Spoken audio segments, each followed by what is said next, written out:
Comment ça va? Ça va toi? Ça va bien. So I'm Ines. I'm a senior at UIC in International Studies, and I'm from class 2022.5, and I'm from France. So hi, my name is Mia Tong In and I'm a sophomore in JCL, so Justice and Civil Leadership. I'm from the class of 25. Comment est-ce que vous êtes rencontrés? En vrai, je peux commencer. En gros, moi, je voulais aller étudier à l'international et la Corée, c'était un des pays où je voulais aller. Et du coup, je suis tombée sur ses vlogs sur TikTok et je me suis abonnée à son Insta. Enfin, je t'ai un peu suivie dans tes aventures. Et franchement, ça m'a vraiment donné envie de venir étudier ici. Puis du coup, un bon matin, je t'ai contactée sur Insta et je lui ai posé des questions sur les programmes, comment ça se passait les admissions, comment était la vie étudiante et tout. Et puis, c'est ma mentor au final. Du coup, je sais pas comment toi, t'as vécu le truc. Si, moi c'était un peu pareil, mais ce qui est drôle, c'est que t'étais pas la première personne qui m'avait contactée. Du coup, j'avais déjà un peu d'expérience. J'étais déjà en mode je sais les questions que tu as posées, etc. Du coup, moi ça m'allait très bien parce que ça me faisait des trucs à faire en vrai. Donc c'était super. Puis t'étais très polie, donc j'étais très contente. C'est... Mia, est-ce que cette connexion a été décisive pour toi? En vrai, oui, beaucoup. Parce que déjà de base, Yonsei en tant que telle, ça a été une des seules universités qui m'a répondu, genre qui a répondu à mes questions. Mais... Donc du coup, déjà, j'ai beaucoup apprécié. Première chose. Et en plus, le fait d'avoir une connexion avec quelqu'un qui est vraiment dans l'école, qui fait genre son programme ici, qui a déjà de l'expérience et qui peut me parler de la vie communautaire et tout ce que le campus offre en tant que tel, ça m'a vraiment aidé à me sentir ou à visualiser genre mon futur ici à Yonsei. Donc j'imagine que toi aussi quand tu donnais des conseils, ça te faisait remémorer des choses. En vrai, oui, ça me faisait me souvenir plein de trucs, mais surtout, j'avais toujours peur d'être un peu trop négative parce que des fois, il t'arrive des trucs dans la vie étudiante qui sont pas ouf. Et j'avais peur des fois de répondre à tes questions en étant dans un moment de ma vie où ça allait pas. Et du coup, j'essayais d'être toujours un peu neutre, mais sans trop te vendre du rêve non plus parce que le but, c'est pas. Enfin, moi, je touche pas de commission si tu viens à Yonsei, donc j'ai aucun intérêt à te faire venir. Mais j'ai pas non plus envie de dépeindre une image trop négative parce qu'en vrai, c'est pas négatif. Mais c'était sympa d'essayer de mettre un peu de positivité dans mon expérience à Yonsei. En parlant d'inscription application, comment a été le processus pour l'application de votre candidature en tant qu'étudiante internationale? Moi, quand je l'ai fait en 2022, c'était ultra stressant et c'était très intimidant parce qu'il y avait très peu d'informations en vrai qui étaient facilement trouvables en ligne. En fait, pour trouver les informations qui étaient mises par les universités, il fallait aller dans certains onglets de certaines pages internet. Mais du coup, si tu savais pas par où commencer, t'étais complètement perdu. Et en plus de ça, tout ce qui est visa, c'est aussi c'est un enfer administratif. Donc, moi, mon processus, il a été surtout stressant. Je me rappelle avoir envoyé des dizaines de mails tous les jours à toutes les universités. Et c'est vrai qu'Yonsei répondait beaucoup, donc ça, c'était quand même assez sympa. Mais de manière générale, c'est un processus où tu es assez seul. Et c'est pour ça aussi que c'est bien, je pense, quand tu contactes des gens, parce que tu as un peu plus d'aide par rapport à savoir où chercher les informations dont tu as vraiment besoin et pas celles qui ne seront pas utiles. Mais moi, j'avoue que j'ai contacté personne parce que j'avais trop peur de déranger. Du coup, ça m'a duré des mois, c'était un enfer. En plus, j'en faisais plusieurs à la fois. Mais au final, ça m'a fait vraiment une très bonne expérience parce qu'en arrivant ici, en gérant tout ce qui est Alien Card, etc., j'avais déjà de l'expérience puisque j'avais géré toute seule avant. Moi, ça rejoint un peu ce que Inès elle a dit. En regardant sur les sites web des universités et tout, c'est très différent d'année en année aussi. Il y a des choses qui changent. Surtout, du coup, pour mon année à moi, j'ai pas eu besoin de faire genre de lettres d'introduction, de lettres de motivation. Ouais, j'ai pas eu besoin de demander des lettres de recommandation non plus. Mais du coup, ouais. Mais je pense qu'ils ont tous remis en vrai. Je pense que maintenant tu dois faire les deux aussi. Donc je sais pas trop ce qui s'est passé pendant mon année, mais bon voilà. Mais du coup c'était un peu stressant dans le sens où, puisque moi ils demandaient pas ça, je me demandais si du coup il fallait quand même que j'en mette ou pas, ou est-ce que c'était genre un bug, est-ce que je sais pas, tu vois, j'étais un peu perdue. Du coup, j'ai envoyé des mails à l'université. Elle m'a répondu, m'a beaucoup aidé, que ce soit avec les apostilles. Ça, c'était mon cauchemar. Parce que moi, je viens du Canada. Je pense que je l'ai pas dit dans mon introduction. Mais du coup, ils faisaient pas partie de la convention d'apostille avant. Et justement, l'année... En fait, je pense que toutes les étoiles se sont alignées parce que à mon année, le Canada est rentré dans la commission la même année. Donc là, j'ai pas dû aller de droite à gauche pour faire certifier tous mes bulletins et tout. Mais c'est vrai que j'ai dû contacter beaucoup de gens à l'extérieur, que ce soit justement pour traduire mes bulletins, puisque du coup, mes bulletins étaient en français. J'ai dû les traduire en anglais. Enfin, c'est sûr que c'est beaucoup d'efforts, mais je pense que l'effort est récompensé au final, franchement, ouais. Oui. Tu devais résumer ton expérience Beyoncé en une phrase, ce serait quoi? Et qu'est-ce que Beyoncé représente pour toi aujourd'hui? Je dirais que c'est un environnement dynamique et que ce soit dans la vie étudiante ou la vie académique, je me suis toujours sentie vraiment soutenue, que ce soit avec Inès qui fait partie de la communauté Beyoncé ou que ce soit mes genre academic advisor quand j'ai besoin genre de conseils ou que juste je sais pas trop quoi faire, je vais les voir, j'envoie des mails et ils répondent souvent dans un laps de temps qui est très raisonnable. Et et pour la vie académique aussi, j'ai l'impression que ils proposent beaucoup d'activités, que ce soit genre les RC events quand t'es freshman, ça te permet de vraiment découvrir la vie sur le campus ou juste de faire des connaissances, de tisser des liens et tout. Que ce soit avec du networking, avec les événements comme ça, t'as plus de facilité à aller voir les profs, à aller leur poser des questions. Moi, en une phrase, ce serait un peu compliqué, mais je pense que je dirais que c'est un environnement où tu es à la fois très indépendant et très soutenu. Mais je pense que c'est justement un aspect que j'aime bien nuancer, c'est qu'il y a un vrai aspect communautaire, où tu es vraiment soutenu si tu as besoin d'aide, mais en même temps, on attend quand même de toi de faire les choses par toi-même, ce qui est au début assez intimidant évidemment quand tu viens d'arriver, surtout quand tu as à peine 18 ans. Mais en vrai, ça t'apprend vraiment à faire les choses seul et à pas avoir toujours besoin de demander. Mais si tu as besoin d'aide, évidemment, tu sais où la trouver. Donc je pense que c'est un très bon équilibre. C'était quoi la deuxième question? Oh. J'ai pas envie d'être gnangnan en disant Beyoncé c'est une grande famille. Mais je pense que c'est un peu ce que t'en fais en fait. C'est une bonne université, il y a des bons profs, mais ça dépend vraiment en fait de l'investissement que toi t'y mets. Si t'es vraiment investi, t'as énormément de ressources à ta disposition, t'as des profs qui sont prêts à t'aider, à te donner des contacts, donc c'est super. Et même tu rencontres des gens vraiment qui sont formidables si tu participes aux activités, que tu vas au club. Et si tu fais rien, t'as un joli campus et t'as un bon nom sur ton certificat de diplôme, mais c'est tout. Après voilà, c'est ce que t'en fais toi, je pense. Mais en vrai, je pense que pour moi, c'est c'est sûr que c'est une institution sur laquelle je peux reposer puisque c'est mon école. Mais encore une fois, ça t'ouvre tellement de portes que franchement, il y a des choses que je retrouve ici que je ne retrouvais pas dans mon ancienne université. Par exemple, il y a des programmes qui permettent vraiment d'établir des connexions qui sont basées sur cet esprit communautaire, encore une fois là, où j'ai eu la chance de participer. C'est sûr que la vie académique prend un gros morceau, mais j'ai bien aimé ce genre de concentration où c'est pas nécessairement juste des notes, des travaux à rendre, des choses comme ça, mais vraiment quelque chose où tu peux connecter avec des gens. Donc je pense que ça relie un peu avec ce que tu as dit, c'est ce que t'en fais, c'est ce que si tu prends cette opportunité-là, voilà, une opportunité, c'est ce que ça représente pour moi. Et est-ce que vous avez un main character moment? Wow, un main character moment. En vrai, les 2 premières années à Beyoncé où j'étais vraiment active sur TikTok, que je postais vachement de contenu, il y a des fois où des gens me parlaient de ça en cours ou quand ils me croisaient, et c'était un peu main character, mais dans un sens pas ouf, parce que j'étais...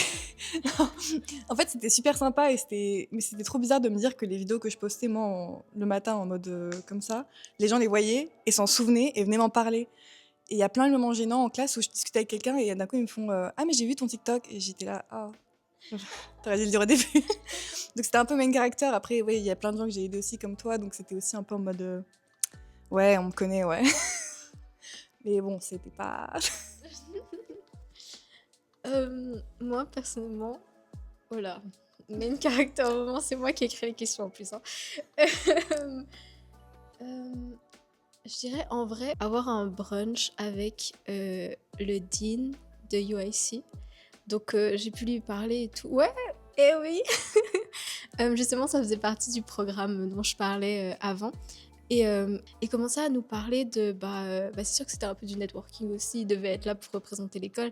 Tu parles du directeur ou des choses comme ça, tu les vois vraiment comme des gens inatteignables. Après, je dis pas que tu peux lui taper la discute, mais c'était tellement quelqu'un d'approchable avec ses élèves que j'ai vraiment apprécié ça parce que je me disais, Donc là, je suis pas un numéro, tu vois. Mm. Genre souvent c'est ça, on t'attribue un numéro puis genre, ils se souviennent pas de ton nom et des choses comme ça. C'était pas juste moi. Du coup, c'était pas genre vraiment un main character moment. Du recul, quel est le highlight de votre parcours ici? Et de façon générale, comment avez-vous vécu la vie étudiante au fil des années? Moi, je pense que le highlight, c'était tout récemment, parce que justement, en tant que dernier séminaire pour Beyoncé, j'ai pris la thèse, qui n'est pas du tout obligatoire, mais j'avais envie de souffrir. Et il fallait je sais pas comment on dit en français, un advisor, enfin, quelqu'un un maître de thèse, entre guillemets, je pense que ça se dit en français. Et du coup, je savais pas à qui demander ça, parce que j'avais trop peur de déranger des profs. Et en fait, je suis allée demander au dean de JSIS, qui est la pire personne à qui demander, parce que c'est la personne la plus occupée, je pense, de tous les professeurs que j'ai.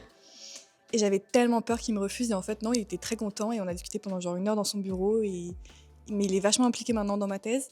Et du coup, c'était un peu un highlight parce que je me suis dit, je pense qu'il y a 4 ans, jamais j'aurais osé déjà aller déranger un directeur d'une graduate school. Mais encore plus, je pense que j'aurais pas pensé faire une thèse si j'en avais pas l'obligation. Donc j'étais un peu contente de voir que en 4 ans, quand même, j'ai progressé académiquement au point de me sentir à l'aise de faire des choses comme ça. Mais je pense que quand t'es freshman, tu fais énormément d'activités parce que souvent, tu arrives seul, tu connais personne, tu connais pas la ville souvent non plus. Donc, tu as besoin de rencontrer du monde. Donc, moi, les 2 premières années, surtout, j'ai fait énormément d'activités, peut-être un peu trop des fois.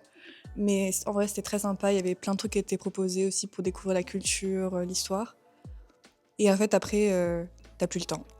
Donc, après, la vie sociale, ça devient juste qui tu arrives à croiser pendant les pauses entre les cours, qui tu vois dans les cours, qui tu travailles avec. Tout est relié en fait après au cours. Mais du coup, voilà, je dirais profiter de vos 2 premières années parce que c'est le plus important. Je suis totalement d'accord avec ce qu'Inès a dit.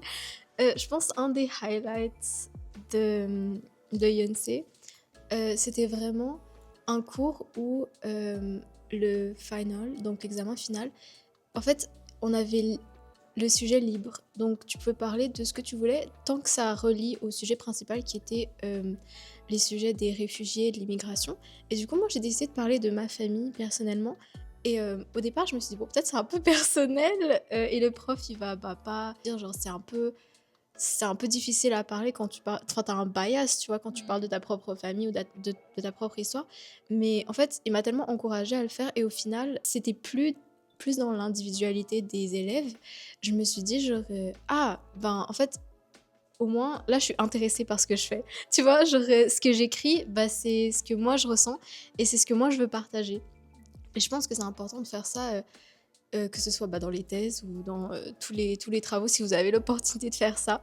Donc, je pense que ça, c'était le highlight parce que je me suis dit, ah bah là, je peux représenter ma communauté, tu vois. Genre, je peux enfin parler de quelque chose qui me tenait à cœur et dont j'avais jamais vraiment eu l'opportunité de parler. Et du coup, bah, je suis très reconnaissante. Mais moi, j'ai pas beaucoup d'années, du coup. Je suis à ma 2e année, je suis à mon 1er semestre. Mais franchement, il y a tellement de choses qui sont incluses dans la vie communautaire, que ce soit genre justement les RC Hours. J'ai pu rencontrer bah, des gens avec qui je parle toujours aujourd'hui, dont j'ai la chance de toujours passer du temps aujourd'hui aussi. Et voilà. Mais voilà, je profite. Mais ouais, je pense que j'ai beaucoup aimé ça. Même si je pense que en tout cas pour moi, quand j'étais en train de faire les RC events, je me disais, oh, je dois le faire. Genre, c'est un peu c'est une obligation parce que tu dois le passer. Mais après, en regardant en arrière, tu te dis, ah ouais, j'ai vraiment aimé en vrai. C'est que pour les freshmen. Mais du coup, c'est ça. Puis je pense que, comme je disais, l'école était très proactive dans le sens où bah, on a des festivals, on a beaucoup de clubs. J'ai eu l'opportunité d'aller dans beaucoup de clubs et vraiment, tu peux t'épanouir socialement parlant. Ouais. Un endroit sur le campus qui signifie quelque chose pour toi et pour... Alors moi, ce serait... Je sais pas comment expliquer. Derrière il y a les 2 bibliothèques de Yonsei qui sont à l'entrée. En fait, entre les 2 bibliothèques, un peu en hauteur, t'as une sorte de rooftop. C'est pas vraiment un rooftop, mais ça fait un peu cet effet-là avec les escaliers pour y aller. Et t'as plein d'arbustes, t'as des petites fontaines, qui marchent pas, mais elles sont là. Et c'est super calme comme endroit parce que je pense que pas beaucoup de gens savent que ça existe, ou alors ils y passent juste pour aller d'un building à l'autre. Mais tu peux pas y accéder en fait autrement que par des escaliers qui sont un peu cachés. Du coup, c'est un endroit qui est super pour se reposer. Et comme c'est juste derrière la bibliothèque, j'y suis allée pendant enfin plein de fois, parce que dès que j'ai des examens et je dois réviser un peu en parlant pour pas devenir folle, bah, j'y vais. Dès que je dois décompresser, j'y vais. Enfin, vraiment, ça tendra ma vie dans des états pas possibles, je pense. Mais c'est toujours genre très relaxant. Puis t'as même des bons où tu peux t'allonger pour regarder les étoiles le soir. Enfin, les étoiles avec la pollution, mais les étoiles quand même. Donc non, c'est super. C'est, je pense, un de un endroit préférés du campus. Alors vraiment, moi, j'allais dire la bibliothèque. Donc c'est pas du tout spécial. Et du coup, j'aime beaucoup notre bibliothèque. Mais il y a des aménagements comme les bulles. Enfin, il y a des bulles, ouais, où tu peux te reposer et tout. Il y a un endroit aussi où genre c'est interactif et tout. Et genre, j'aime bien. J'aime beaucoup pour te reposer et tout. On a un café aussi, en haut.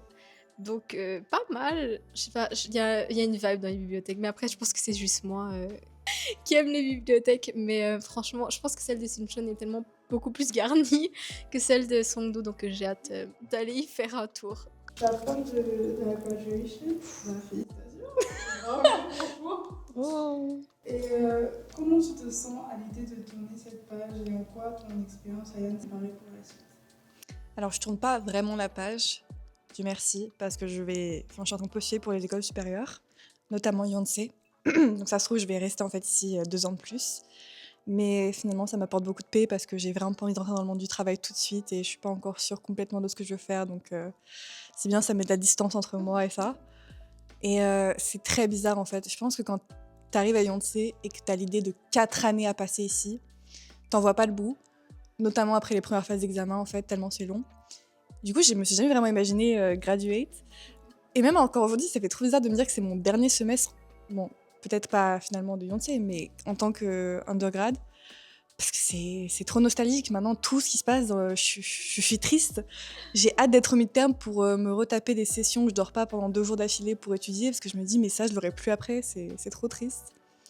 Non, c'est trop bizarre de tourner à la page. Mais en vrai, je pense que c'est surtout effrayant la graduation quand t'es dans ta première année.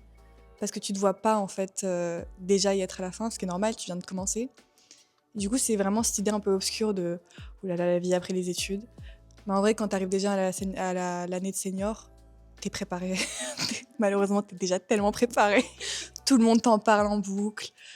Tout le monde te pousse à faire une spécialisation quelque part, ou tout le monde te parle de networker pour après. Tous les profs te proposent des stages ou au moins des personnes à contacter pour trouver un travail. Donc, t'es très bien accompagné, je pense. Mais ouais, c'est une perte d'innocence de graduer. Là, c'est plutôt. Si tu pouvais donner un conseil à ton toi du passé ou à un futur étudiant, ça serait quoi? Ouvre tes propres portes.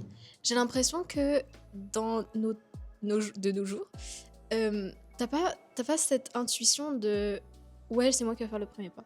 Tu vois, genre, depuis le collège, depuis le lycée, j'ai très peur de déranger ou je me dis, de toute façon, genre, c'est un peu triste, hein, mais genre, il y a tellement des gens qui font mieux que eux ils vont l'avoir et du coup, moi, genre, tu vois, ma participation, est-ce qu'il va vraiment faire la différence? Les opportunités qu'il y a ici, je me suis dit, bah, autant juste le faire.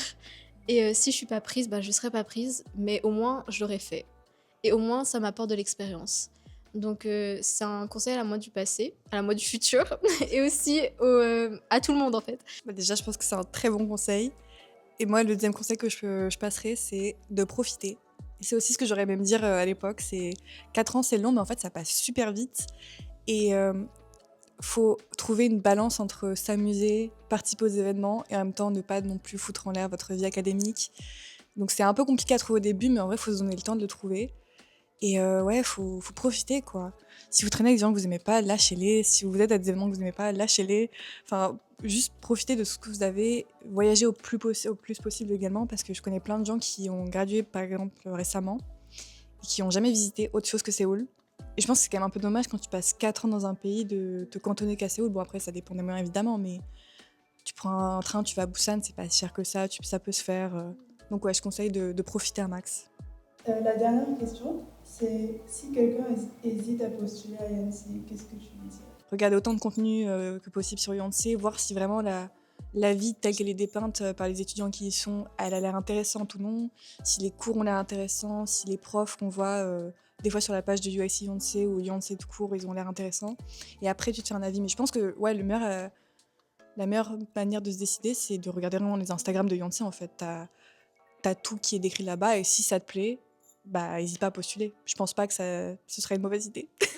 Je pense qu'il y a beaucoup de gens qui vont dans des universités pour le prestige, et c'est vrai que moi aussi ça a compté dans mon choix, je vais pas mentir, mais aussi il faut que ça colle avec ce que vous voulez faire, ce que vous voulez accomplir, ou juste que ça fit votre personnalité à vous en fait. Par exemple, déjà moi je savais pas qu'il y avait un programme de droit à INC, donc j'ai dû un peu creuser parce que Jessie elle est pas tant connue que ça, j'ai l'impression. Donc, du coup, voyez si les programmes, les descriptions des programmes vous conviennent, que les portes que ça ouvre vous conviennent, si votre diplôme va être reconnu à l'international. Ça, c'est très important, surtout en tant qu'étudiant international. Si on veut retourner à la maison, il faut regarder si votre bac, votre diplôme sera reconnu là-bas. Même si c'est dur, il faut se projeter dans un sens. Avoir les numéros de téléphone ici, ouvrir son compte en banque ici. Si on est mineur, c'est compliqué. Donc il faut prévoir ça à l'avance aussi. Changer de pays, ça vend du rêve, c'est sûr. Mais ça va aussi vous forger votre caractère et votre indépendance. Donc il faut être prêt à ça. Je peux ajouter quelque chose? Bien sûr. Oui, vas-y. Moi, je m'appelle Rosie. Et je voulais aussi donner un conseil pour ceux qui hésitent à postuler à INC. Franchement, comme Inès a dit, n'hésitez pas. Si c'est vraiment quelque chose que vous voulez, quelque chose que vous avez travaillé pour, franchement, donnez tout. Et même si vous avez peur de ne pas être accepté, quelque chose qu'on nous apprend ici, c'est vraiment d'accepter le rejet, en fait. On n'est pas pris partout. Peut-être que tu vas postuler pour la même chose 10 fois. Tu vas être pris la 10e fois. Mais du coup, il faut pas abandonner, il faut surtout pas avoir peur d'essayer, quoi. Donc moi, je vous conseille d'essayer. Essayez! Waouh.